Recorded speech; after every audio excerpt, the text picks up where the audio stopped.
अस्सलाम वालेकुम everyone, welcome back to the channel. This is Mohammad Hammad.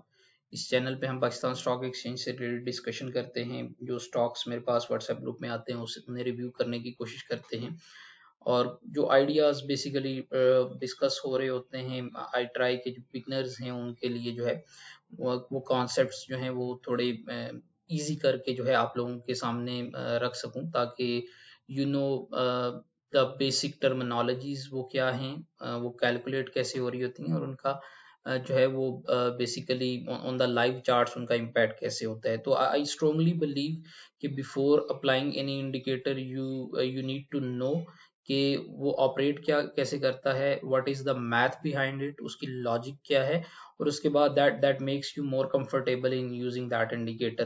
तो हमारे पास कल शाम को डिस्कशन हो रही थी आरएसआई से रिलेटेड, तो उसी हवाले से ये वीडियो मैं क्रिएट कर रहा हूँ।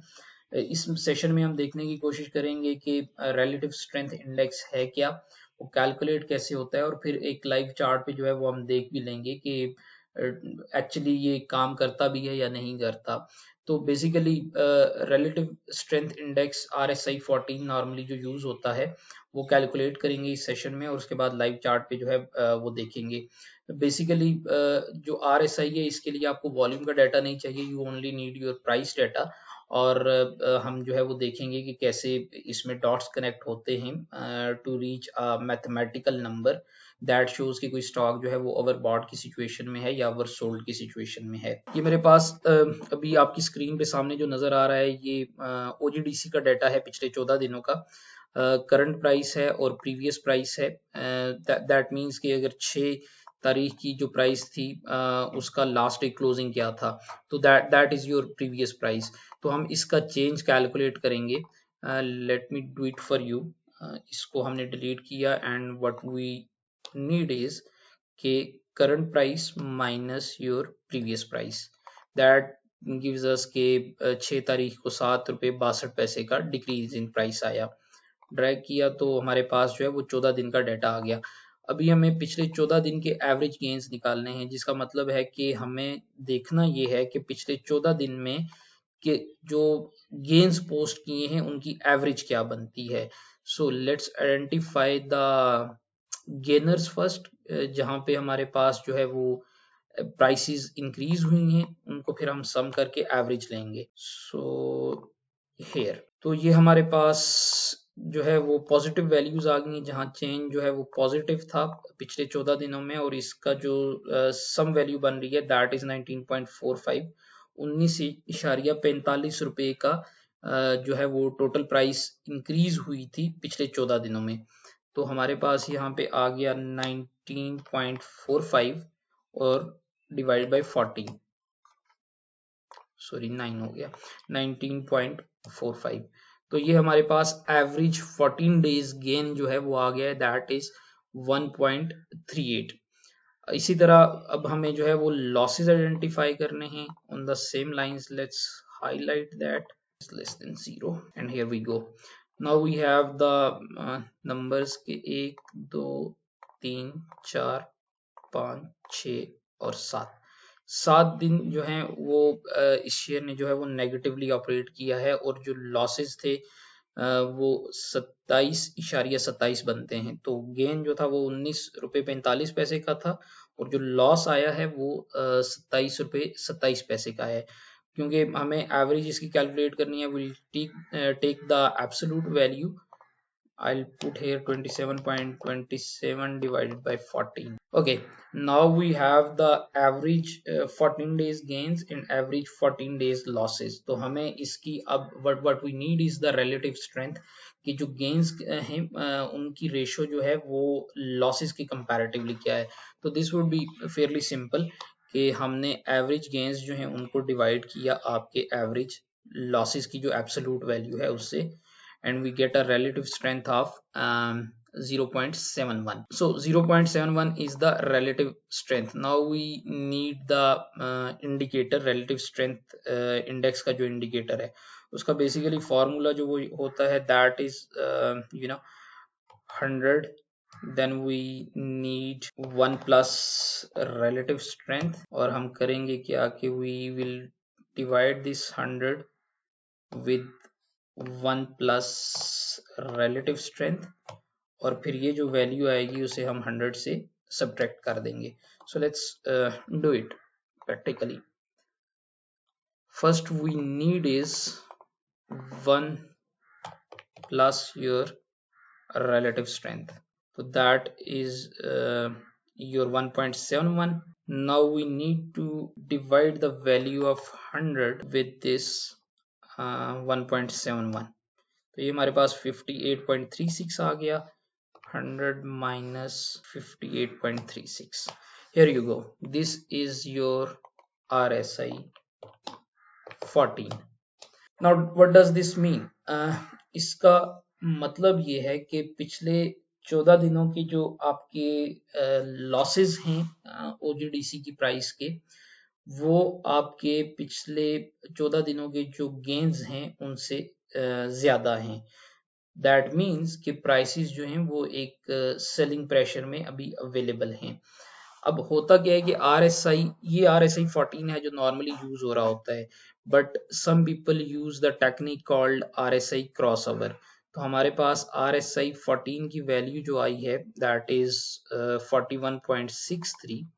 अब अगर हम इसका नोट ले लें कि वी हैव अ 41.63 वैल्यू और हम RSI 3 कैलकुलेट कर लेते हैं, that means we will have a 3 days RSI और उसको देखेंगे कि what does that suggest. So on the same lines हमें पिछले 3 दिनों के एवरेज गेन्स निकालने हैं, एवरेज लॉसेस निकालने हैं, and the formula will do the rest. अगर गेन्स की हम बात करें तो हमारे पास सिर्फ पिछले 3 दिनों में एक गेन था, that is 0.05 will be divide by 3. और अगर 3 दिनों के टाइम फ्रेम पे हम लॉसेस देखें तो हमारे जो लॉसेस हैं वो 7.84 के हैं. So will do 7.84 divided by 3, that is 2.61. so relative strength is your 0.01, and then again we add 1 plus your relative strength, that is 1.01. जो हमारे पास RSI की वैल्यू आएगी that would be 0.63.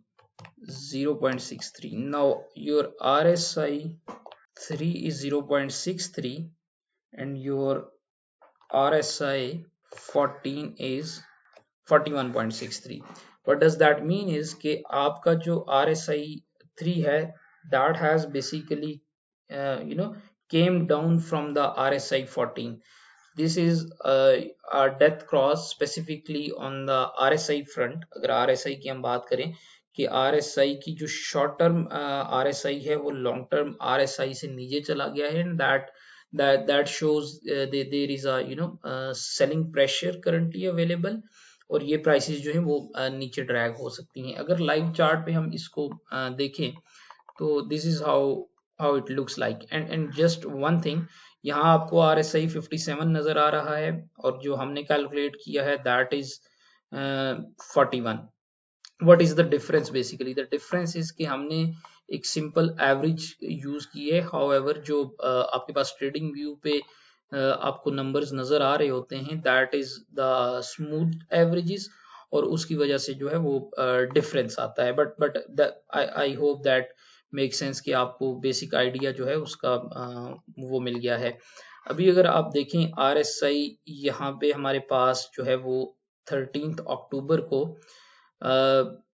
ओवरसोल्ड की सिचुएशन में गया, देन अगेन प्राइसेस ने थोड़ी respite दिखाई और उसके बाद जो है अगेन ये ओवरसोल्ड में जाके ऊपर गया. So in a very common way it's not the only indicator जो आपको एंट्री या एग्जिट बता सकता है, बट एटलीस्ट जो ओवरसोल्ड की सिचुएशन है वो आपको ये ट्रिगर कर सकती है कि आप इसका जो इमीडिएट सपोर्ट लेवल है या एंट्री लेवल है उसको आप देखना स्टार्ट कर सकते हैं. सो अगर हम 13 अक्टूबर को देखें तो यहाँ पे ओवरसोल्ड पे आया, 10 से 13 अक्टूबर के दरमियान में ये ओवरसोल्ड हुआ, प्राइसेस ने थोड़ा सा बाउंस किया बट दे इवेंचुअली फेल्ड, और मजीद दोबारा जो है वो प्राइसेस ओवरसोल्ड की तरफ आई नवंबर 6 पे, और नवंबर 6 के बाद then they made a very good rally all the way up to 8th Jan. जहाँ पे ये आपके पास गया ओवरबॉट की सिचुएशन में। ओवरबॉट की सिचुएशन क्या करती है कि वो प्रॉफिट टेकिंग ट्रिगर करती है, profit taking I and again basically it went up for the 4 straight days और उसके बाद जो है वो अल्टीमेटली प्रॉफिट टेकिंग जो है उसने थोड़ा स्ट्रेंथ जो है वो इंक्रीज हो गई। सो RSI हमें शो ये करता है कि आया हमें इस स्टॉक में एंट्री को कंसिडर करना चाहिए।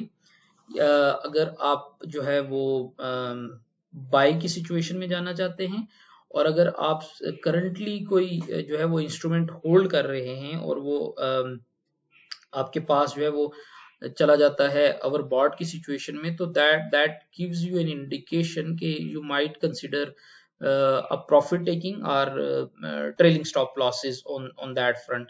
So this is basically the idea. तो जो इंडस्ट्री का नॉर्म यूज होता है फाइनेंशियल मार्केट्स में, दैट इज के any value of RSI below 30 is considered over sold. वहां पे आप जो है वो एंट्री की पोजीशन कंसिडर कर सकते हैं, obviously bye incorporating all other the factors जो अवेलेबल हैं, सपोर्ट, रेजिस्टेंस, प्राइस एक्शन, सारा इनकॉर्पोरेट करने के बाद आप जो है वो उसमें एंट्री कंसिडर कर सकते हैं।